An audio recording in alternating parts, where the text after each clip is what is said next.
Hello friends, Tanya here with another video for Trinity Stamps. This is my first video for the new year and I am doing some happy hearts and gnomes. I wanted to play with some fun color combos that could be Valentine's but don't have to necessarily be Valentine's.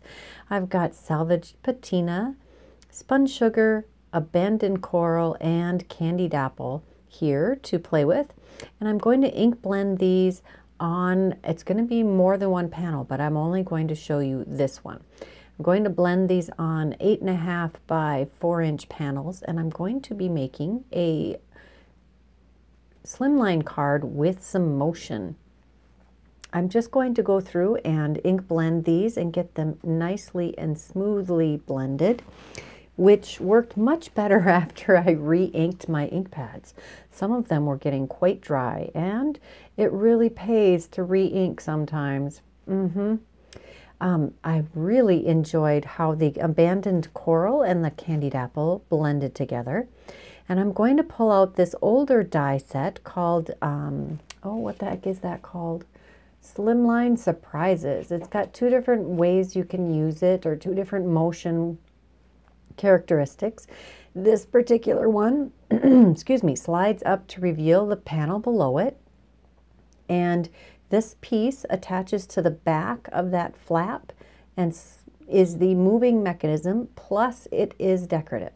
It has this tag type die for the topper, and I'm going to line this up and run it through my die cut machine, and I'm going to have a nice hole and some shaping for the top of that. Next, I'm going to take out this layering hearts die set, and I'm going to find one that fits on the front of this card. Part of the things you have to watch out when you're creating this particular kind of card is you can't glue anything over the top of that crease line on the panel that slides back. I am going to have this overlap that score line, but I'm going to make sure that it's not adhered above the score line. So it'll just sit above the top of that peak when it's opened up. I like the idea that this can be on a desk or on a shelf displaying the card for the recipient. Next, I'm pulling out this stencil. It is called the Heartburst stencil. It's a layering stencil set, but I'm only going to use one of the layers. I'm going back over the ink blending that I had done earlier with the same colors to create a tone-on-tone effect with these Heartbursts. I love this layering stencil set. I think I've used it a few times, and it's definitely the season to pull it back out. If you already own it, great for you. If you don't, this is, I think, one of the must-haves in your stash. It is perfect for so many different occasions, and I love that it creates this amazing center point for you. Now, this is smaller than my 8.5-inch long panel, but I just moved it down and didn't actually create a true center point for it. The heart does fit in between those two radiating areas, and it's just perfect. Next, I'm going to pull out this Simply Sentimental Happy stamp and die set. I'm going to, excuse me, stamp directly on the panel here, on the sliding panel above the crease line for one of the sub-sentiment here, and I keep changing my mind what I want to put here. I decide to put You Make My Heart Happy on this one, and to keep it very generic, so you can use this for a birthday card, a thinking of you card, a happy anniversary card, anything. You could use it for anything. I do want this to be extra bold and black. I am stamping over Distress Oxides, which do make things a little bit milky looking or chalky looking. I did use colored cardstock for the heart that I die cut, and then I added some ink blending on it. When you start with a colored cardstock, your blending work is cut down dramatically. Next, I pick the font of Happy that I want to use. And I'm using this fun, really bold font. And I'm going to stamp this a couple of times using the VersaFine Clair Nocturne ink. And it does take 2 or 3 layers to get this as solid as I want it. That's okay. That's what the Misty is for.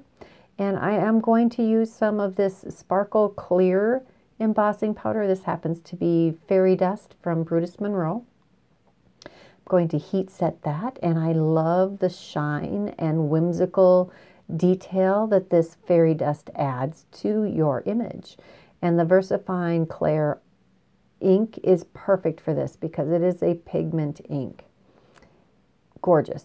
Love that. Now we're going to use the shadow die to die cut this. So instead of layering it like you would if you use the die, and that die would cut out exactly the same lettering as the stamp creates.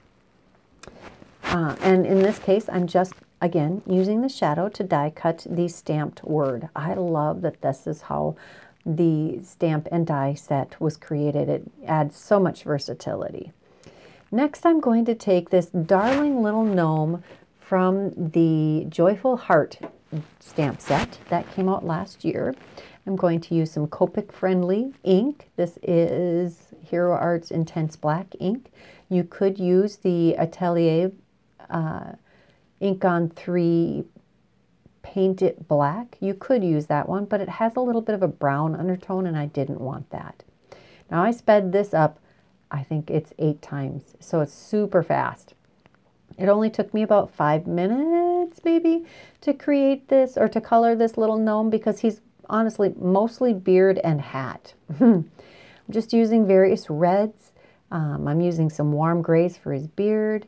I'm using some BGs for his hat, and I'm just going to blend that. I'm not going to create any shadows. I'm keeping it pretty simple. I wanted to make this a quickly colored but cute gnome. His mittens are going to match his hat. I'm coloring him in with some light winter skin and he's going to have some cute little brown boots. And that will finish up our little gnome. I will die cut him with his coordinating die, and then I'm going to add some extra details to him. I'll just use this low-tack tape to make sure that that doesn't slide around when I run it through the die cut machine, which is my worst nightmare. Okay, my worst nightmare isn't the die slipping. It's dropping an ink pad on a fully finished card. Have you ever done that? Oh, breaks my heart when that happens. I added a little shimmer to this guy with some clear Wink of Stella and some of the Spectrum Noir Sparkle Pen. You could do the same with the liquid pixie dust in a paintbrush if you wanted. We are adding, or we're creasing the sliding portion on the score lines that are created by the die. And we are going to adhere our pieces together here. I'm just planning where I'm going to put our little gnome. I want him to be right above that little crease line right at the bottom of that panel. And then I decide I want a little more stenciling on the tag piece that's going to pull up the back.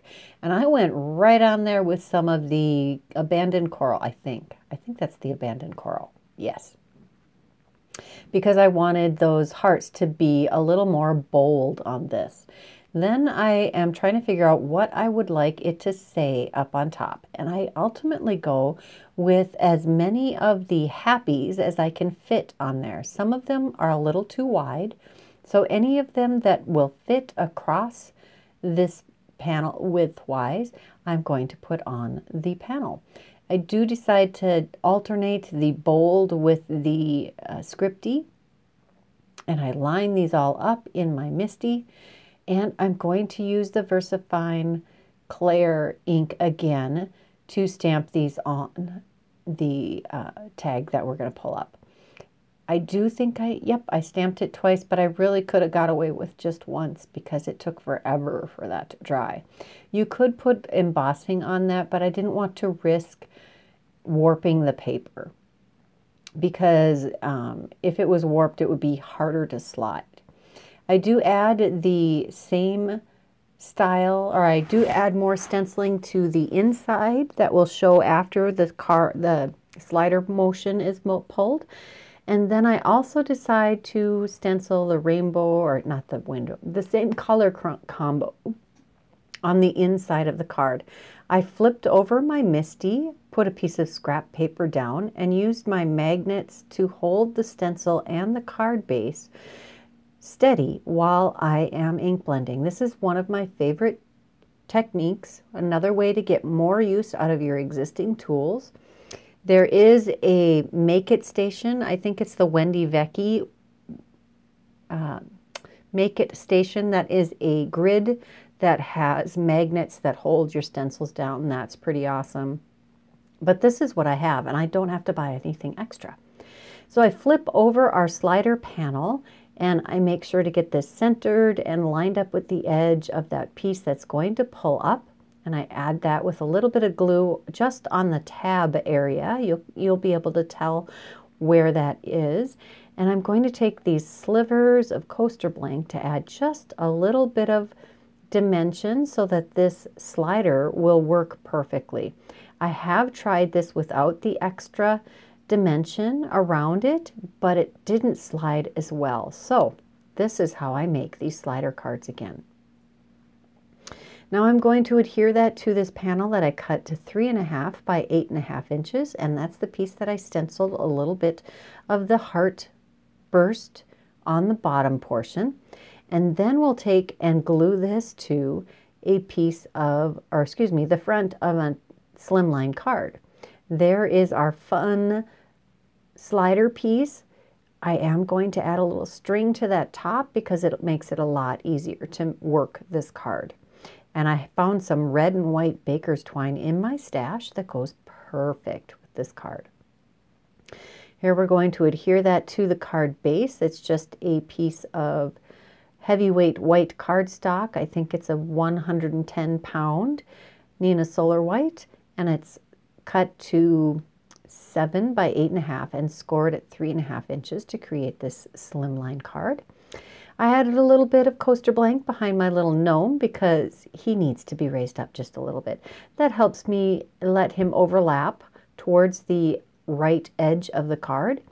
And then I take a little bit of coaster blank just under the bottom portion of the heart in the point and adhere that to the card front also.